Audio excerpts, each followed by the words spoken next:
Okay, let's hit it. Hey everyone, New Mutator here, and I got with me another special guest for my Myth World Cup Profiles series. In the house, I got Zaknafein. What's up, Zach? How's it going? How's it going? Zaknafein. Zaknafein. Thanks Thanks for for Thank you. correcting me. I had no idea. Now you do. What's the genesis of that name? Like, where does it come from? Um, Terry used to be Drizzt, and Zaknafein and Drizzt are a couple of dark elves from the Forgotten Realms series. And Zaknafein was the father of Drizzt. When I decided to come up with this name for Myth, I realized Drizzt was taken, so I decided to pick the next best thing. His father. Yep. Interesting. Yeah. Interesting. Yeah. He's really the one that taught Drizzt everything he knew, anyways. So So you're in a sense you're kind of saying that you taught Thierry how to play Myth. well, I don't want to take all the credit. All right. So I wanted to ask you about I guess it's the name changer team this year in Myth World Cup 2013. Is it name changers or is it something else? I would like to call it Zany Articulate Killers, but they weren't a fan of the name because for some reason it was abbreviated as Zach. But there's only three name changers on the team. You know, we have two players that are from the infamous Monsters of Cock. We've got three players that play with that my team, Team Happy Face team from the last couple of years. So we're a pretty big hybrid. And then we got a couple of outliers like Zaknafein or Seeker. So Yeah. To be honest, I haven't actually seen Seeker play all that much or at all, to be to be honest. honest, I wrote an article about one of the preseason games, and he took a pretty big role in the review of a game. That's true. Yeah, I think I do remember seeing that. He beat Eastwind basically with Thrall, and he had a Forest Giant. So I mean, that's pretty impressive if you look at it. Yeah, that was an interesting read. I was kind of curious though that you didn't try to do like a proper shoutcast. It was kind of like a words with illustrations, pictures and words. Well, I am kind of an old school myther, and I keep it old school. I'm not on this whole shoutcasting thing. Yeah, it is pretty technological. So you're this interesting figure in the myth community. I mean, you on the one hand, you have Milkman saying that you are like the savior of myth. You know, you've single-handedly kept it alive. And then on the other hand, you have players who kind of regard you as, nothing more than like a glorified dummy, dummier, somebody with all these sock puppets at your command. So how do you kind of uh, how do you reconcile that? I'm kind of like some kind of mythical beast that everybody looks at me and they see something different. In 2008, everyone was allowed to do reviews, and I swear I got like a dozen different threat assessments from each person, and they all went from 1 to 5 balls. So people don't even know how good I am, really. They're not really sure. So, and then I think people over time change their opinion on my personality. Like, over the years, people that absolutely hated my guts I've grown on them, and then people that used to like me hate me now. So, Really, who's an example of that? Who's who's someone that someone? used to like you but no longer does? I think Golem was one. There's a lot of co-opers and map makers that used to like me that we just disagreed on what map making was all about. Most recently, August has started to dislike me. I think it was because I forgot to add him to our Myth World Cup team, and I swear it wasn't anything personal. I just didn't know he was interested. He hadn't been around the IRC channel in months, and I forgot to add him. And then when he showed up, Giant Killer General snagged him, and now everybody blames me for it. Yeah, I didn't really know that. Would you say that Giant Killer Generals team is the team to beat this Myth World Cup? They're definitely the most consistent team, I would say. They may not have the most potential, but they've got the most active players. They have somebody who's gonna game plan every single map, like he has some kind of obsessive compulsive disorder. Like he's gonna go over those over and over again to look for any potential flaws in their strategy. They have people that are gonna show up to practice. I mean, I don't see many things in their way. The problem is there are teams like Thundercocks or Teenage Mutant Ninja Squirtles or even Agents who I think have the most untapped potential. It's still remaining to be seen if those players are going to show up or if they're going to play their best, but we'll see. All right. So, is I wanted to ask you too about dummying. You were a profligate dummier back in the day. At least that's kind of your reputation. Can you tell us a little bit about how you got to have that reputation? Well, as far as Rabble games, there was a period of time where I was hate playing people. What I would do, I would see somebody with a huge rank that obviously cared way too much about the rank, like Adrenaline, for example. So we'd play something like Gimbal, Capture the Flag, and I would go all the way across the map and kill him and take his flag, and then somebody would go without fighting somebody the entire game. So people started to really dislike that, and I'd get booted from games or wanked and say I ruined games. So I would come up with a new account to join the game and do the exact same thing until they, wanked that account too. And then there were people like Pogue who thought that was hilarious, like when he was first getting into the game. So like I took him under my wing and I kind of taught him to do the same thing. And then there are people like Bunny who thought it was funny, but I wasn't really friends with. But he would do the same thing, and then he would like pretend to be me. And then Pogue thought that was hilarious, so he would do the same thing. So I would be gone for like an entire season or year, and I would come back, and people were like, "Oh, it's Zach. He's been, suiciding in all these games," and I wouldn't be able to say no, it wasn't me because I have this terrible reputation, which I absolutely earned. But as far as Myth World Cup tournaments, yeah, I've done a lot of dummying in that too. Started 2007. Seeker and TB did that LOL MWC thing, and they had access to Garrick's account password for some reason. They had Kirk's too, but yeah. So they gave me the password, and I played as Garrick in a game. And then there was all this talk about banning everybody from the tournament who played as Garrick and maybe banning them from Playmouth. And then for some reason, nobody asked him to, and he didn't stand to gain anything from it. Liger stepped in and took all the credit for playing as Garrick, and everybody believed him. So I got off the hook that time. And then in 2008, I basically put sleeper accounts on every single account, and then I made a team called Stone Soup, which was all dummy accounts, and I had players from every team on it, kind of like with LOL MWC. And we were all set to go. We were going to add another team to the tournament, and it was cool. And then Grim deleted us the day before the qualifying rounds, and I had to basically hop onto some kind of newbie team to stay in the tournament. Eventually, I got onto Monsters of Cock, but it still sucks, and Grim's an asshole for doing that. He got his, though. Anyways, so I started playing in all these different matches. Like, I'd play 3 or 4 matches a weekend, and sometimes it would have been a forfeit if I hadn't done that. And Grim's all proud that there were no forfeits in the qualifying round. Well, thanks Zach for that. Anyways, then I would start giving the accounts to other players, and they would play for these teams, and it was hilarious. Donsky and BK played for Saints Row, and then I gave an account to Henry from 12 inch. And he affected the outcome of the game so much that the results got overturned, and then they blamed me for it, but nobody could actually prove it.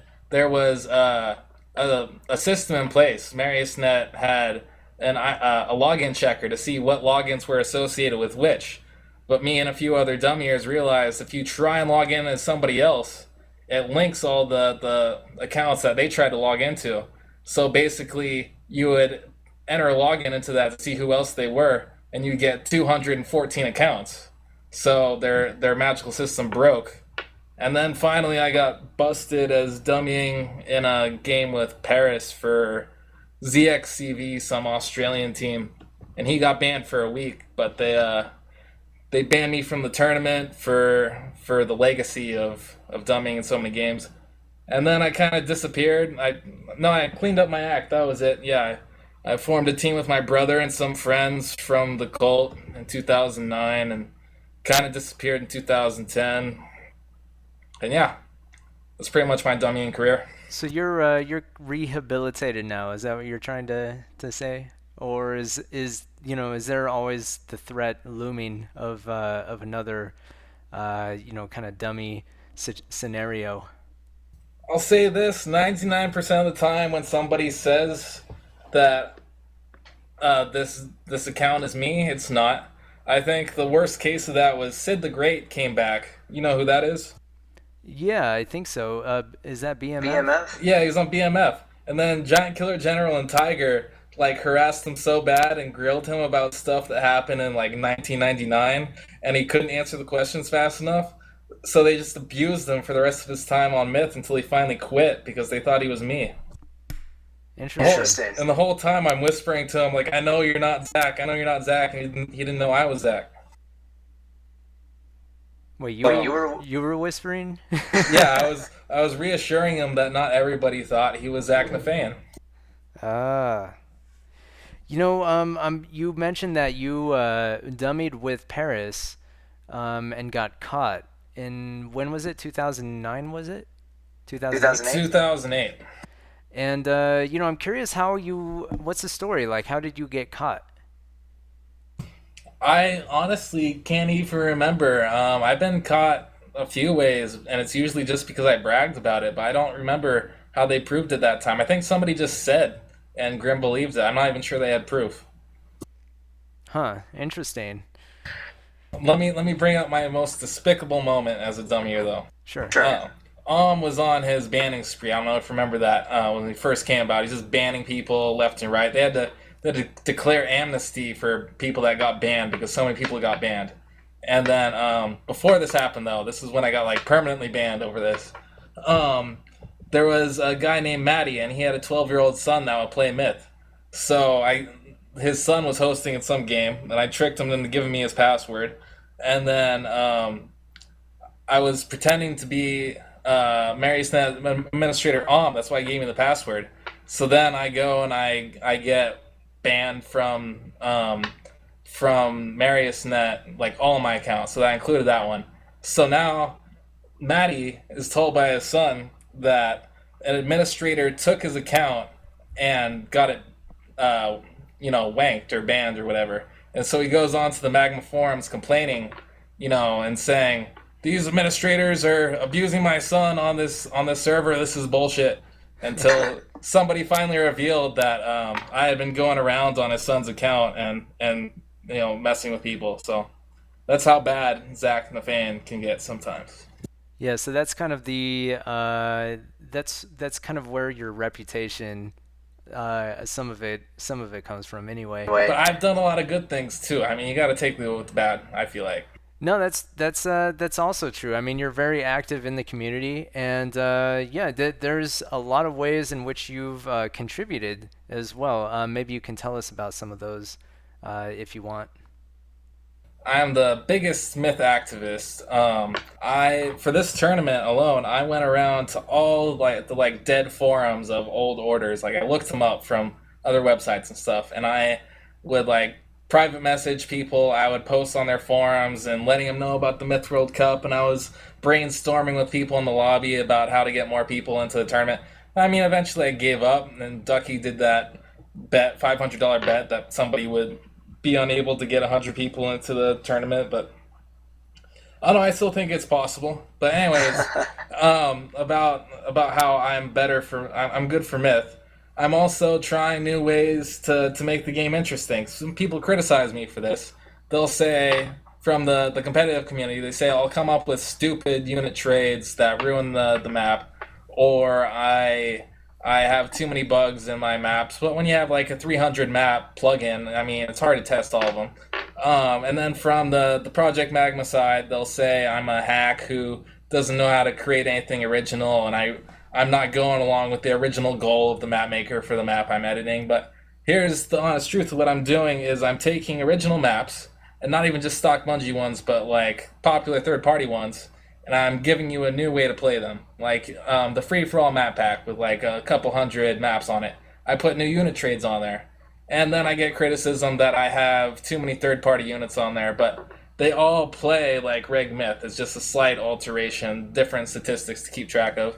And then I'm currently working on a 2-team map pack along the same theme that would allow you to play all the popular Myth World Cup maps with different unit trades, like maps that had forest giants can now have trow, maps with trow can now have forest giants, maps with a shitty unit trade now have a decent one in my opinion. And then what else do I do? I mean, I host games. I try and find people Myth World Cup teams. I try and repair Myth World Cup teams. I form Myth World Cup teams. I help out new players when they're confused about why all the games are red in the lobby. I comfort abused players when somebody like Adrenaline or a Giant Killer General abused them in a game for not knowing how to pick up pus. You know, I'm behind the scenes doing a lot of stuff that people don't recognize. And I guess you're also kind of like a self-styled investigative journalist, because you've done some articles and stuff where you've posted private forum contents. Honestly, I think those forums should be public after a tournament is over. If anybody listening to this has a password to some Myth World Cup 2007 account that can give me access to one of your private forums, like I would love to just dig through those and post some article worthy stuff. But yeah, I may have snuck onto a couple. But I mean, players from those teams gave me the password. What am I gonna do? Not look at them? And that latest one I posted about the Wu Tang Clan. You see at the end, I actually give them some advice about repairing their team. So I do things for the greater good. I look at the big picture. Interesting. So, so there is some criticism, but you're saying that you're, for the most part, rehabilitated, and there's a lot that you contribute that people don't recognize. But despite all that, your reputation persists.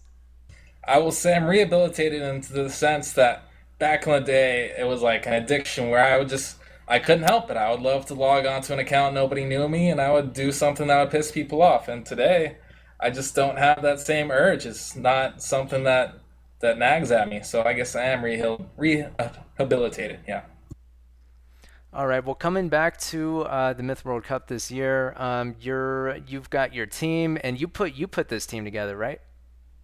Yep, 100% by myself for the most part. I mean, captain was a suggestion from Adrenaline, but I mean, otherwise, I went out and I talked to those people and I begged them to come play with me. And what are the strengths and also what are the weaknesses of your team as you see it coming into this tournament? Well, as far as captains, Rabikin is addicted to Dota and also an alcoholic, like hilariously alcoholic. And then he also doesn't care and he gets mad when you join him, but he's our best captain. And then we got Ska, also a solid captain, but he's addicted to his girlfriend and his job and stuff. So I mean, everybody's got their own addictions. But so he's kind of MIA, but he's around at the same time. And then a lot of our players are really good, and if this were 2007, like we'd be a shoe in for the win. But legacy is how we get rated these days. Like people just aren't as interested in myth as they used to be. I mean, with a team that has Shyster and Terry, it seems like how could we possibly lose? But it's possible now, and I mean, I feel like that's kind of our strength too. Is we got guys that not only can heavy hit, but they can also captain and give orders and make decisions on the fly. Doesn't matter how good you are at game planning if you can't adjust mid game to change the outcome of what's going on. You need to, like, if your strategy's not working, you need to tell people where to go, where to push, when to stop pushing and stuff. So also, I guess our team's kind of a joke at the same time. Like we're a funny team. I signed it up initially to have fun with my friends.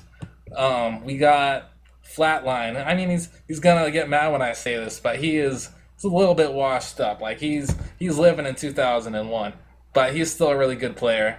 He got that nice tournament win in Asmo's draft tournament, and then you got Ankulator, who's like me. I mean, he's kind of a joke player. Nobody would sign him up to a really good team seriously, hoping to win the tournament. That's not what happened with me.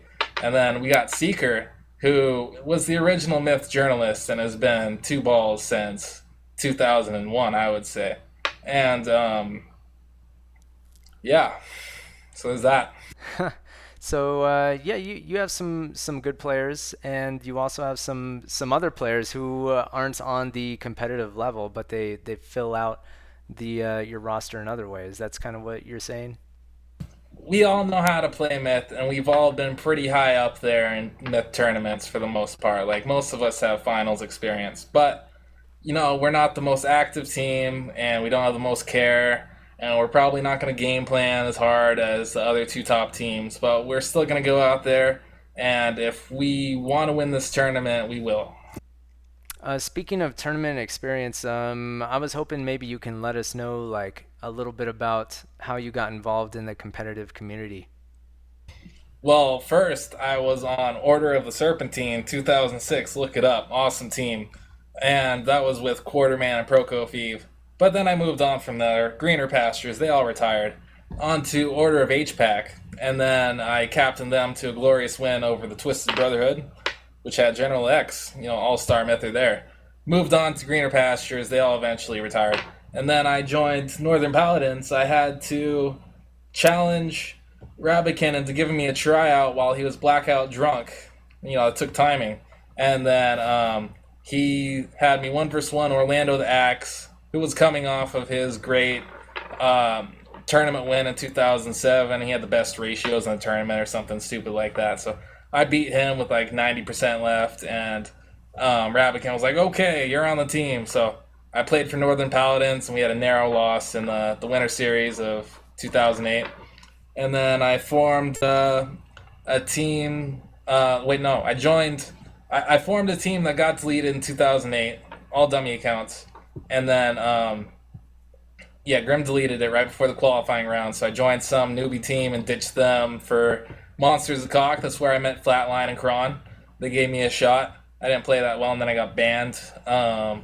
So after that, I formed a team with some friends, just mostly noobs, and my brother and Trevelyan, and then we did okay. And then 2010, I don't think I played. 2011, I got back on the Northern Paladins. Terry signed the team up as a joke, and then everybody just showed up, and he didn't bother to remove me. Like that's why I was on the roster. It's because it was a joke. He didn't mean to add me. And then yeah, and I was rated 2 balls consistently that tournament, so that says something about my skill level. And then yeah, so I was on that team. We got third because Rab was drunk all the time and nobody else cared. And then 2012, I got on to Name Changers. And same issues as when I was on Northern Paladins. I seem to join these dynasties right as they start to die. Thing is, though, people, have been saying I have the Merc curse, where teams get third place after I join them, which might be true. We'll see this tournament. And then, yeah, this year I've been hanging out with, Ankulator, Flatline, Shyster, and Seeker, and, Rabikin.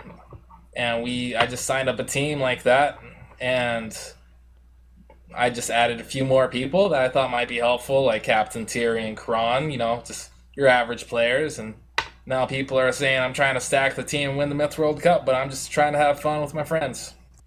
So is your team this year? I think when I was talking to you earlier, you had mentioned that you were playing a game, and so that your team this year is kind of grew out of the players, the people that you had kind of drafted into playing this game with you.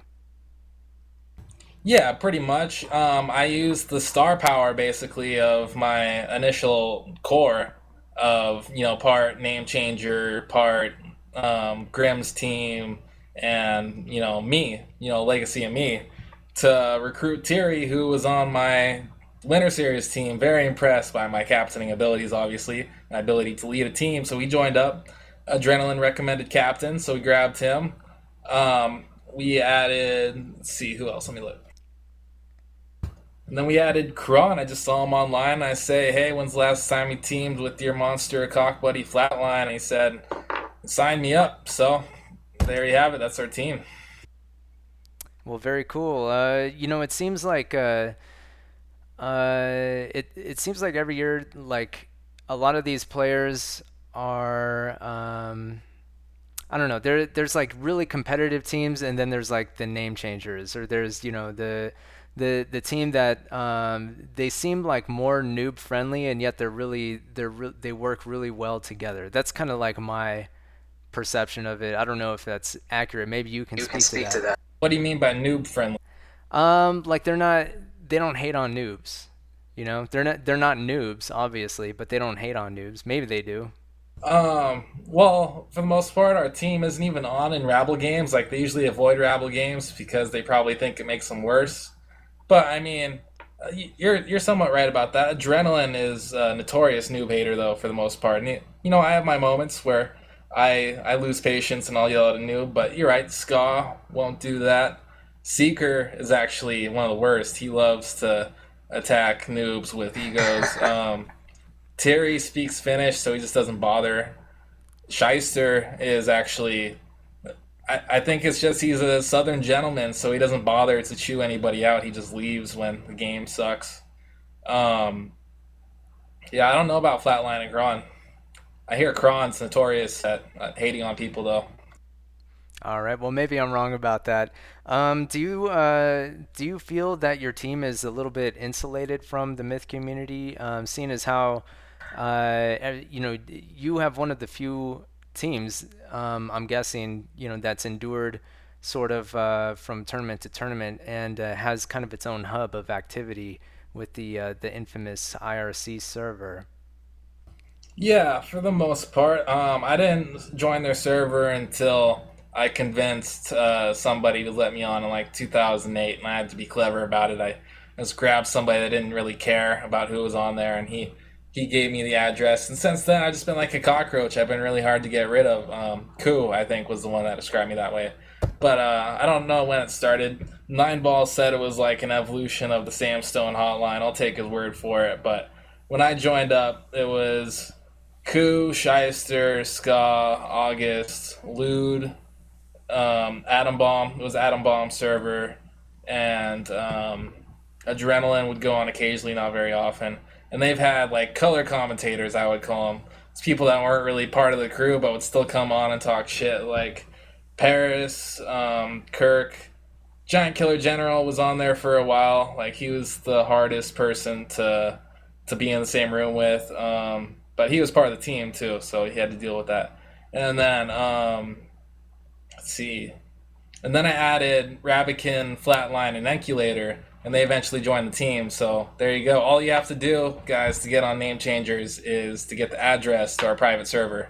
So if you ever want to play for a 5-trial team, there you go. Yeah, I'll put it in the video description. But we are insulated. It's kind of like Reals meet Evil, where they're insulated from the rest of everybody else. They have an us versus them mentality. We used to get a lot of hate from some players, usually people that were assholes themselves, saying that we're not very nice people, but we act like it. Um, Really, I don't know what to call it, but yeah, you have a group of friends. Like, it's kind of like a clique. I'd call it a clique. We don't dislike having new people come on here, but sometimes people just get really upset or whatever and take things way too personally. We are pretty rough on each other. Like, there's been numerous jokes at everybody's expense. We're calling Rabikin fat. We call Enculator. We make lots of French jokes about Enculator. I receive plenty of abuse on there. Flatline. I mean, we can't get too personal with Flatline on here, but we make lots of jokes about fisting. Use your imagination with that one. We make a lot of fisting jokes at Flatline's expense. So you gotta have a thick skin, like a thicker skin than you would on Myth, if that's believable. Uh-huh. Interesting. Yeah, well, I that's something that I've always kind of been curious about because I've never really been an insider. I've always been looking at it from the outside.